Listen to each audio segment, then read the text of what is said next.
If your MIDI export sounds chaotic, do not fix random notes first. Read the score map.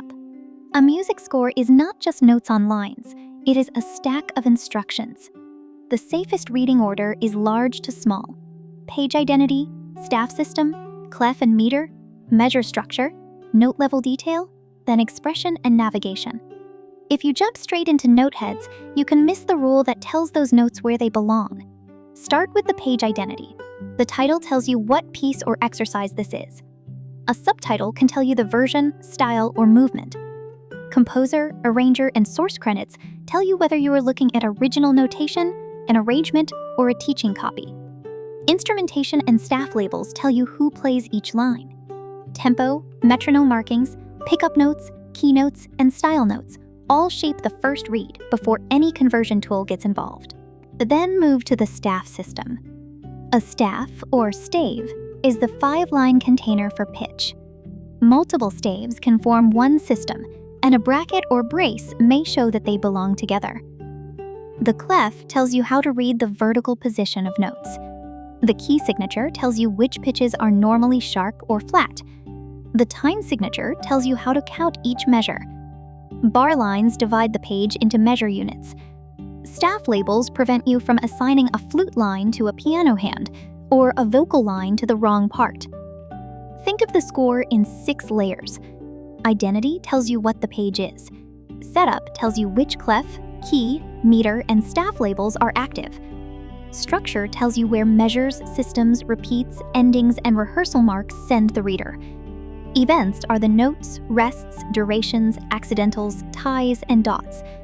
Performance includes dynamics, articulation, phrasing, tempo changes, and expression text. Navigation includes repeat signs, first and second endings, DC, DS, coda, segno, and rehearsal letters. That layered view matters because MIDI cleanup usually fails in layers too. A wrong clef can put an entire staff in the wrong register. A missed key signature can make the notes look almost right, but sound constantly off. A time signature problem can shift every measure boundary. A repeat sign can make playback too short, too long, or out of order. A missing tie can turn one sustained value into 2 attacks. When you reach the event layer, count 1 measure before chasing details. Separate sounds from silences. Notes tell you what should sound. Rests tell you where silence has value. Durations tell you how long each event lasts. Ties extend 1 pitch across beats or bar lines. Dots extend a duration. Accidentals temporarily change pitch. Articulations and slurs tell you how the sound should connect or attack. Dynamics and expression marks tell you how loud, soft, shaped, or energetic the line should feel. Do not treat expression and navigation as decoration. Dynamics, crescendo marks, accents, staccatos, slurs, phrase marks, repeats, codas, and rehearsal letters can all change the musical result. Some of them may not transfer perfectly to MIDI, but they still tell you what the playback should be checked against. Use a cleanup checklist before conversion. Confirm the title and version. Confirm staff labels, system grouping, and page order. Confirm clefs and key signatures at the start and after any changes. Confirm time signatures, pickup measures, bar counts, and obvious measure alignment. Confirm notes, rests, ties, dots, accidentals, and repeated patterns. Confirm repeat routes, endings, DC, DS, coda, and rehearsal marks.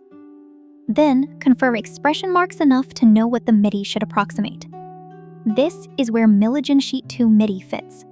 It can turn a readable JPG, PNG, or PDF score into a first-pass MIDI file for playback and DLW review. It is useful when you already know what the score is asking for, and you want a fast, editable reference.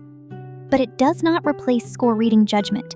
You still need to decide whether the staff labels are correct, whether repeats should be flattened, whether a pickup is counted properly, and whether the output needs cleanup in a DLW or notation editor. A practical Melogen workflow is simple. Choose the cleanest score image or PDF you have. Check title, instrument labels, staff systems, clefs, key signature, meter, measures, and repeats before uploading. Upload it to Sheet2MIDI. Review the results by staff range, rhythm, bar structure, repeat route, and obvious pitch errors. Then continue cleanup in your DAW or notation editor instead of expecting the first pass to be final. The biggest mistake is using a converter as a substitute for reading the page. A converter can process pixels. It cannot know that a blurry staff label changed the instrument, that a system break hit a repeat, or that an articulation mark changes how the line should feel. If the score map is wrong in your head, the MIDI cleanup will chase symptoms instead of causes. So the practical takeaway is this: read the score from identity to setup, structure, events, performance, and navigation. Fix the map before the notes. Then use Melogen Sheet2MIDI as a fast first pass for music you are allowed to process, and finish the musical decisions yourself. This is the official Melogen AI channel. Subscribe for practical music knowledge, notation workflows, and smarter ways to use AI music tools. Visit melogenai.com to try Melogen with sheet music and audio you have permission to use.